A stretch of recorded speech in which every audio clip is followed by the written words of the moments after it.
मैं Jagvinder Singh Vivekananda YouTube classes पर आप सभी प्यारे छात्रों का हार्दिक अभिनंदन और स्वागत करता हूं। पिछली क्लास में हमने नंबर सिस्टम की शुरुआत की और उसमें थोड़ी सी क्लियरिटी, आवाज की क्लियरिटी को लेकर कुछ समस्याएं थी। आज उसमें हमने कुछ सुधार किया है और आपके सुझाव आप सादर आमंत्रण है और आप जो कुछ कमी हो लाइक करें, शेयर करें और जो कमी हो कमेंट के द्वारा हमें बताएं। तो पिछली क्लास में जो हमने पढ़ा था उस पर थोड़ी सी हम नजर डालेंगे और फिर इसके बाद आज जो आगे बढ़ना है उस पर भी हम बात करने वाले हैं। तो पिछली क्लास में हमने सीखी थी, सबसे पहले मैंने ये बताया था कि मानव ने सबसे पहले गिनना सीखा था और गिनने के लिए जिन अंकों का वो मानव प्रयोग करता था वो सारी संख्या प्राकृतिक संख्या कहलाती थी। तो हम डेली लाइफ में यहाँ हम अपने दैनिक जीवन में जिन संख्याओं का गिनने के लिए उपयोग करते हैं कौन सी संख्या होती है? प्राकृतिक संख्या। देखो हम गिनती कहाँ से शुरू करते हैं? 1 2 3 4 5 6 7, ये सारे नंबर कैसे नंबर है? प्राकृतिक संख्या है। फिर इसके बाद हमने बात की थी अनुवर्ती और पूर्ववर्ती की पिछली वीडियो में। अनुवर्ती में क्या होता है प्यारे बच्चे? कोई प्राकृतिक संख्या आपको देगा प्रश्न में और उसका अनुवर्ती पूछेगा। तो जैसे मैं कहूँगा 4 का अनुवर्ती क्या है, तो आपको करना क्या है, जिस संख्या का अनुवर्ती या प्राकृतिक संख्या का अनुवर्ती पूछा जाए उसमें 1 जोड़ दें तो उसका अनुवर्ती हमें प्राप्त हो जाता है। तो देखिए 4 का अनुवर्ती क्या होता है? 5, और अगर हमसे 5 का अनुवर्ती पूछे तो क्या होगा? 6। इस तरह का प्रश्न आपसे एग्जाम में पूछा गया है आपके लेवल 1 के लिए, 1 से लेकर 5 के जो शिक्षक होते हैं उनके लिए। फिर इसके पूर्ववर्ती का एक सवाल और बनता है। पूर्ववर्ती में क्या होता है? जो आपके सामने प्राकृतिक संख्या होती है उससे 1 घटा दे तो हमें पूर्ववर्ती अंक प्राप्त हो जाता है। और पिछली वीडियो में मैंने उनके प्रश्न भी आपको कराए थे, आप वो वीडियो देखें और अनुवर्ती और पूर्ववर्ती को वहां से देख लें। जैसे मैं आपको बताऊं पूर्ववर्ती किसी भी संख्या का निकालना है, जैसे प्रश्न आता है कि 8 का पूर्ववर्ती क्या होगा, तो आपको क्या है, जो 8 दिया उसमें से 1 घटा दें तो जो परिणाम मिलेगा वो 8 का पूर्ववर्ती होगा। चलिए एक और मैं आपको बात बता दूं, प्राकृतिक संख्याओं के समूह में या समुच्चय में 1 का पूर्ववर्ती नहीं होता है। तो आपसे ऐसा प्रश्न बन सकता है नॉलेज के बेस पर, वो कौन सी प्राकृतिक संख्या है जिसका पूर्ववर्ती नहीं होता है? तो बताइए 2 का पूर्ववर्ती क्या है? 1, लेकिन 1 का पूर्ववर्ती इसमें है क्या? नहीं। तो वो प्राकृतिक संख्या जिसका पूर्ववर्ती नहीं होगा तो वो कौन सी संख्या होगी? 1। तो ये हमने लास्ट वीडियो में डिस्कस कर चुके हैं। फिर हमने बात की थी पूर्ण संख्या की। पूर्ण संख्या क्या होती है? आप ये देखिए, ये समूह किसका है? प्राकृतिक संख्या का। अगर हम इसमें 0 जोड़ दें, प्राकृतिक संख्याओं के समूह में क्या जोड़ दें? 0, तो वो समूह किसका बनता है? पूर्ण संख्या का। तो ये भी हम डिस्कस कर चुके थे लास्ट क्लास में और मैंने ये भी बताया था 0 की खोज किसने की थी? आर्यभट्ट ने। और अंकगणित का जो पितामह कहा गया किसको कहा गया है? आर्यभट्ट को। और भारत का पहला उत्तर आर्यभट्ट के नाम से ही छोड़ा गया। चलिए सर, अब हम बात करते हैं आभाज्य संख्याओं की। आभाज्य संख्याओं को दूसरा नाम है रूट संख्या, इंग्लिश में बोलते हैं प्राइम नंबर्स। तो मैंने बताया था पिछली वीडियो में कि किसी भी संख्या का सबसे छोटा भाजक 1 होता है और सबसे बड़ा भाजक स्वयं होता है। तो मैंने ये बताया था ऐसी संख्या जिनके केवल 2 ही भाजक होते हैं, 1 या स्वयं। मतलब अर्थात मैं कहना क्या चाहता हूँ, मैं ये कहना चाहता हूँ कि ऐसी वो संख्याएं जो केवल 1 और स्वयं से करती हैं वो सारी संख्याएं कैसी होती हैं? अभाज्य संख्या होती है। उन अभाज्य संख्या का समूह ये है। तो यहाँ पर मैंने कल पीछे लास्ट वीडियो में आपको बताया था यहाँ से 3 प्रकार के प्रश्न आपको बन सकते हैं। पहला प्रश्न बन सकता है सबसे छोटी अभाज्य संख्या, तो वो मैंने लास्ट वीडियो में डिस्कस की 2, ठीक है। और दूसरा प्रश्न हो सकता है सबसे छोटी विषम अभाज्य संख्या, तो आंसर क्या होना चाहिए? 3। अच्छा, मैंने एक और प्रश्न आपसे कहा था, एक प्रश्न ये बन सकता है आपका कि वह संख्या जो अभाज्य भी है और सम भी, तब भी आंसर क्या होगा? 2। तो ये इसमें हम लास्ट वीडियो में ये सारी चीजें डिस्कस आपके साथ कर चुके हैं। फिर इसके बाद हमने बात की थी भाज्य संख्या की। भाज्य संख्या, तो भाज्य संख्या क्या होती है? ऐसी संख्या जो 1 और स्वयं के अलावा भी किसी संख्या से विभाजित हो जाती है, वो सारी संख्या कौन सी संख्या होती है? भाज्य संख्या या यौगिक संख्या, इंग्लिश में बोलते हैं कंपोजिट नंबर। चलिए, तो यहां से प्रश्न जो बना है एग्जाम में वो ये बना है कि सबसे छोटी यौगिक या भाज्य संख्या, तो आंसर क्या होगा? 4। तो ये सारा हम लास्ट वीडियो में डिस्कस कर चुके हैं प्यारे बच्चों। अब हम बात करेंगे पूर्णांक संख्या की। तो पूर्णांक संख्या क्या होती है हम समझ रहे हैं और ये हेडिंग हमारा लगा पूर्णांक संख्या है। तो मैं आपके सामने एक समस्या रखता हूं, जैसे एक समीकरण है, तो हमारी हेडिंग क्या है? पूर्णांक संख्या। समझने की कोशिश करना, पूर्णांक संख्या इंटीजर बोलते हैं इंग्लिश में, इंटीजर नंबर्स। मैं आपके सामने एक समस्या रखता हूं। आपको पता है प्राकृत संख्या की खोज हो चुकी थी, जीरो की भी खोज हो गई थी और जीरो को प्राकृत संख्याओं के साथ सम्मिलित किया था तो वो पूर्ण संख्याओं का समूह बन गया था। लेकिन अब हम बात करने वाले पूर्णांक संख्याओं की। तो मैं आपके सामने एक समीकरण हल करने के लिए मैं आपको देता हूं, फिर आप ये समस्या देखना। x + 4 = 3। जब हम इस x का मान निकालेंगे तो 4 को इधर ले जाएंगे और 3 में से 4 घटाएं तो क्या आएगा, -1। तो जब हमने इन संख्याओं प्राकृतिक संख्याएं पूर्ण संख्याओं की खोज कर ली थी तो हमें एक ऐसे मानों की अंतर की आवश्यकता थी जो इन समीकरणों को संतुष्ट करें, मतलब अर्थात ऋणात्मक संख्याओं की आवश्यकता थी। तो हमने क्या किया कि प्राकृतिक संख्याओं के समूह के साथ या पूर्ण संख्याओं के साथ ऋणात्मक संख्या को भी रख देते तो वो सारी संख्या क्या कहलाती हैं, पूर्णांक संख्याएं कहलाती हैं। तो ऐसे समीकरणों को हल करने के लिए हमें ऋणात्मक संख्याओं की आवश्यकता हुई और ऋणात्मक संख्याओं को हम पूर्ण संख्याओं के समूह के साथ सम्मिलित कर देते हैं तो कौन सी संख्या होती है, पूर्णांक संख्याएं।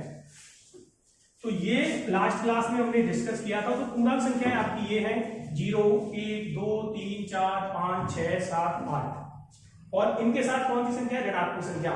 तो ये समूह किसका कहलाता है, पूर्णांक संख्याओं का समूह कहलाता है। तो ये था आपकी पूर्णांक संख्या है और पूर्णांक संख्याओं के समूह में आप कैसे लिखोगे, 0, 1, 2, 3, 4, 5, 6, इधर -1, -2, -3। तो ये जो समूह है कौन सी संख्या का, पूर्णांक संख्या है, इंटीजर संख्याओं का समूह, इन्हें हम पूर्णांक संख्याओं की कहते हैं। तो अब इसके बाद हम करने वाले हैं बात परमेय संख्या की। तो परमेय संख्याओं की हम डेफिनेशन जानेंगे, फिर बात करेंगे अपरमेय संख्याओं की, ठीक है। तो आप इसे नोट कर लें।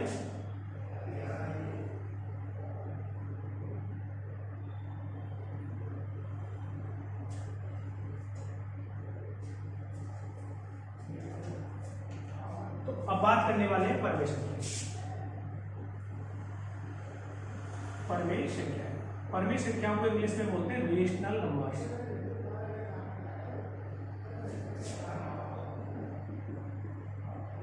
Rational numbers.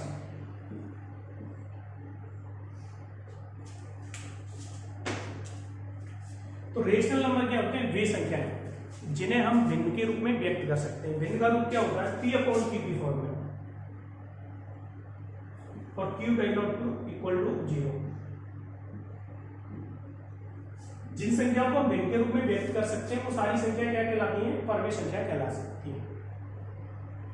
तो भिन्न के रूप में लिख सकते हैं जिन्हें सारी संख्या को कौन सी संख्या कहलाती है, परमेय संख्या। तो इन परमेय संख्याओं में कौन कौन सी संख्या आती है मैं समझाता हूं।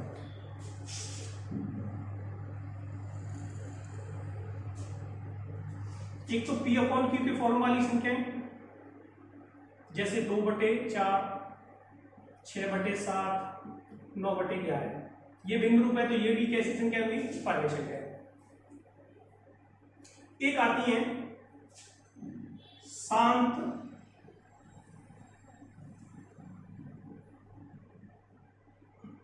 दशमलव संख्या। दशमलव संख्या भी कैसी संख्या होती है, परमेय संख्या होती है। एक आती है बार वाली संख्या। इन तीनों पर हम विचार करेंगे। बार वाली संख्या तो पहले हम शांत दशमलव वाली संख्याओं को भी कौन सी संख्या कहते हैं, परमेय संख्या कहते हैं। तो मैं आपको पहले ये बता दूं कि परमेय संख्याएं क्या होती हैं। पहले एक बार फिर सुन लें आप ध्यान से। जब तक आपको चीजें क्लियर नहीं हो जाए तब तक आप आगे ना बढ़ें। जिन्हें भिन्न के रूप में लिखा जा सकता है वो सारी संख्या कैसी होती हैं, परमेय संख्या। और उनमें क्या थी, एक शांत दशमलव वाली संख्या, इंग्लिश में बोलते हैं terminate decimal numbers. Terminate decimal number क्या होते हैं मैं आपको समझाता हूं। तो देखिए जैसे ये नंबर देखिए, हम देखते हैं दशमलव के बाद को संख्या दशमलव के 2 या 3 अंक बाद वो उनके परिणाम खत्म हो जाते हैं। जैसे ये देखिए, ध्यान से देखिए इधर,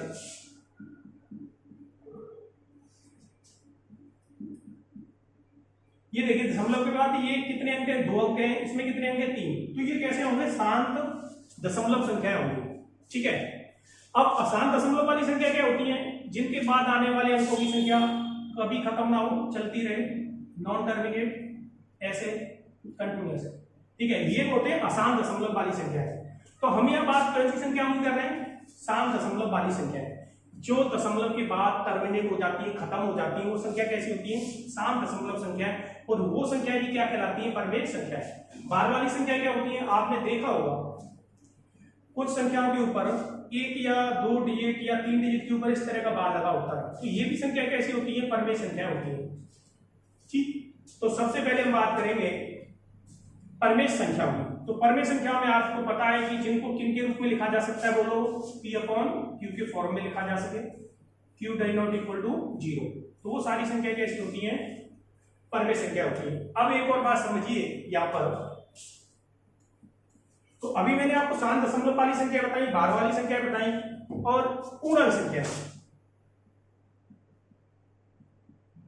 तो पूर्णांक संख्या की जब मैंने बात की तो आपको ये समूह धनात्मक और ऋणात्मक संख्या के समूह को हम क्या कहते हैं, पूर्णांक संख्या। तो पूर्णांक संख्याएं भी प्यारे बच्चे कैसी संख्या होती है, परमेय संख्या होती है। और मैंने अभी बात बताई परमेय संख्या की डेफिनेशन जो आपके पास है वो है उसे भिन्न के रूप में लिखना। तो कोई बच्चा ये कहे कि सर क्या पूर्णांक संख्या परमेय संख्या, अगर कोई आपसे प्रश्न पूछता है तो आप क्या कहेंगे, हाँ अब अगर पूर्णांक परमेय संख्या है तो उसे भिन्न के रूप में कैसे बदलें। तो आप कोई भी नंबर ले लीजिए, आप जैसे आप 4 ले लीजिए, ये पूर्णांक है और कैसा पूर्णांक है, धनात्मक, और इसे भिन्न के रूप में लिखना है। तो इसके नीचे हम 1 लिख रहे हैं, तो क्या इसके संख्या के परिणाम पे कोई प्रभाव पड़ा क्या, नहीं।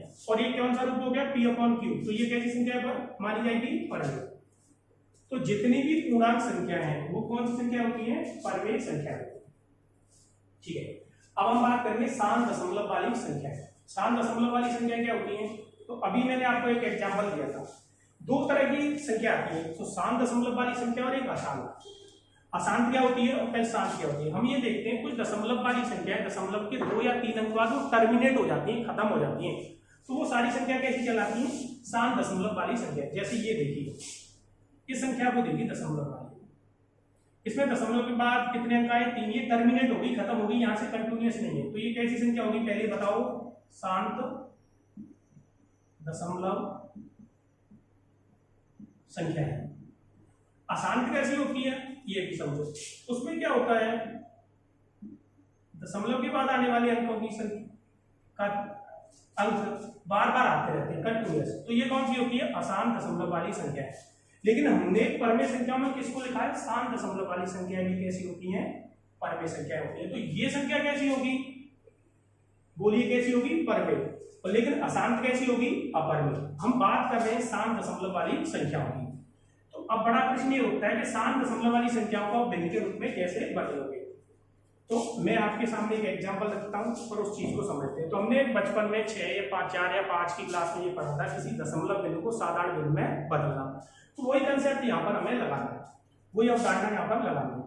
तो ये देखिए, पहले आप ये बताइए क्या ये नंबर शांत दशमलव संख्या है कि नहीं है। तो इसे हमें किसमें बदलना है, साधारण बिंदु में। तो हम क्या करें, इस नंबर में से दशमलव हटा दें और ये देखें दशमलव कितने अंक है, 2, तो 1 के पीछे 2 जीरो रख दें और इसे सिंप्लीफाई कर दें। तो ये जो परिणाम बनेगा 1/4, तो ये बताओ क्या हुई, परमेय संख्या हुई कि नहीं, P/Q का रूप हुआ। तो आसान दशमलव की संख्या कैसी होती है, परमेय संख्याएं होती है।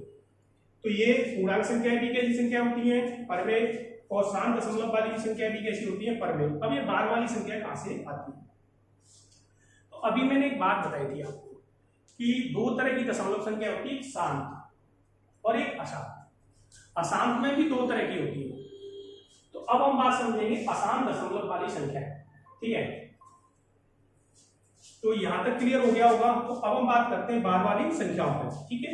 चलिए सर, तो देखिए आपने ये देखा होगा किसी संख्या में दशमलव के बाद किसी डिजिट पर, 1 डिजिट पर या 2 डिजिट पर इस तरह का मान लगा होता है।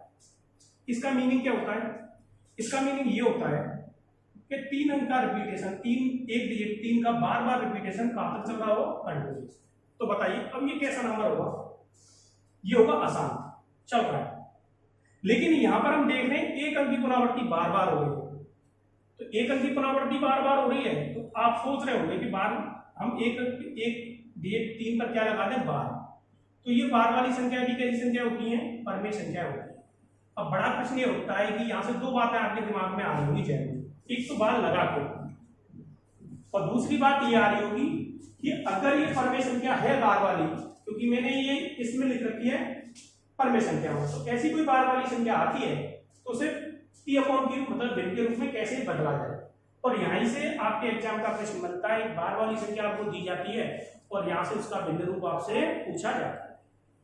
तो अब हम बात करेंगे किसी भी बार वाली संख्या को भिन्न के रूप में कैसे बदलें। तो आप इसे नोटिस कर चुके होंगे, तो मैं इसे रफ कर रहा हूं, फिर आगे चलते हैं बार वाली संख्या को। तो पहले दो बातें, बार लगता कब है और फिर बार वाली संख्या को भिन्न के रूप में कैसे बदलेंगे।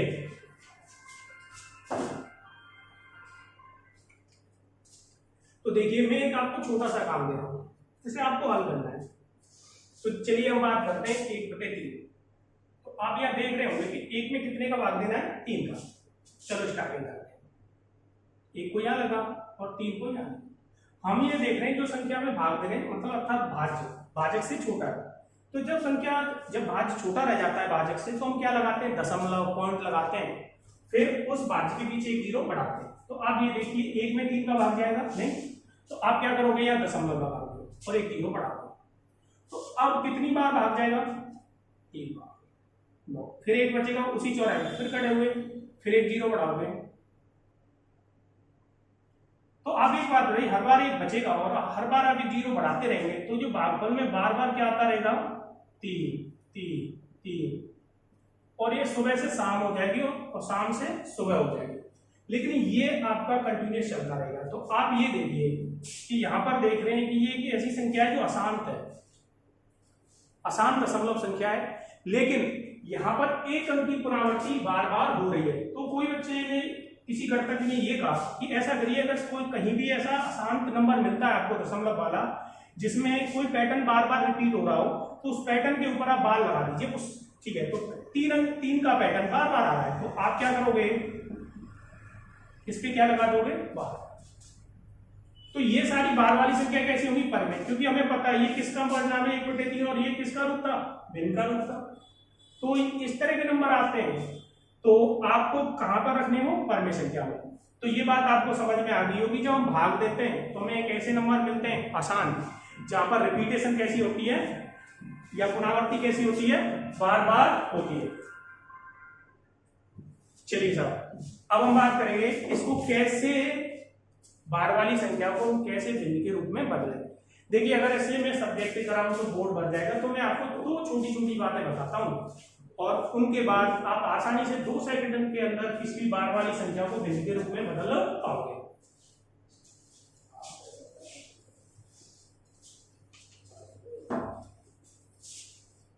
तो देखिए पहला प्रश्न ये आ सकता है छोटा सा, का भिन्न रूप क्या होगा, भिन्न रूप क्या होगा।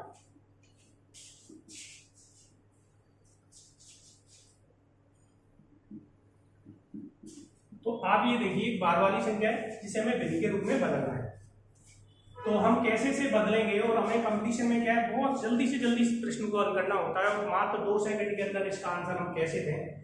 तो सर्वप्रथम हम क्या करेंगे, जिस नंबर को हमें भिन्न के रूप में बदलना है, तो ये कन्फर्म है, ये कैसी संख्या, बार वाली, और ये परमेय संख्या, इसको भिन्न रूप बनेगा जरूर। तो आप कैसे बदलोगे, सर्वप्रथम, अब ध्यान से समझना, मैं चीजों को बहुत धीरे धीरे बोलूंगा और चीजों को आपको समझना है, ठीक है। और यहाँ पर थोड़ा सा, सर्वप्रथम सबसे पहले जो संख्या हमें दे रखी है उसमें से दशमलव बार को हटाते हैं। तो आप बताइए, अगर मैं इसमें से दशमलव बार हटा दूं तो आपको क्या दिखेगा, 0.3 दिखेगा कि नहीं दिखेगा। या फिर देखिए मैंने कहा कि सर्वप्रथम हम इसमें से दशमलव बार को हटाएंगे, दशमलव बार हटाने के बाद ये संख्या ऐसी तो दिखेगी। चलिए साहब, तो सर्वप्रथम क्या करेंगे, दशमलव बार को हटा देंगे, और क्या करने वाले हैं, इसके हल के लिए अंश आपका तैयार है। तो आप यहां देखोगे ऐसे कितने अंक हैं जिन पर बार लगाए, तो आप बता रहे होंगे कितने अंक है, बोलिए आप, 1। तो 1 अंक हो बार वाला, तो यहाँ 1 नौका लिखेंगे। अगर प्यारे बच्चे यहाँ 2 अंक होते तो यहाँ कितने लिखते, 2 नौके लिखते, ठीक है। अब इसे सिंप्लीफाई करते हैं तो परिणाम क्या बनेगा हमारा, 1/3। तो इस बार वाली संख्या का ये भिन्न रूप आपका आ चुका। तो एक अगला प्रश्न और लेते हैं। अगर आपको ये चीजें इससे क्लियर नहीं हुई तो अगले प्रश्न से और चीजें क्लियर हो जाएंगी। तो अगला प्रश्न क्या है, समझते हैं।